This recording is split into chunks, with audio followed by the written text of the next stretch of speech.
One TV news యాజమాన్యానికి మరియు సిబ్బందికి ప్రేక్షకులకు సంక్రాంతి పండుగ శుభాకాంక్షలను అన్నమయ్య జిల్లా రాజంపేట టీడీపీ పార్లమెంట్ అభ్యర్థి సుగవాసి సుబ్రహ్మణ్యం తెలియజేశారు.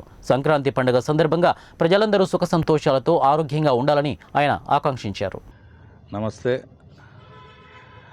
ఆంధ్రప్రదేశ్ రాష్ట్ర ప్రజానీకానికి, రాజంపేట పార్లమెంటరీ నియోజకవర్గ ప్రజలకు వన్ టీవీ న్యూస్ తరపున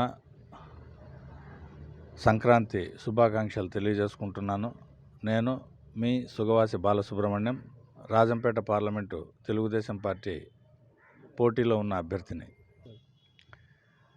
ఈ సంక్రాంతి పర్వదినాన ప్రజలందరూ, ముఖ్యంగా రైతులు సుఖశాంతులతో భోగభాగ్యాలతో తులతూగాలని నేను మనస్ఫూర్తిగా కోరుకుంటున్నాను.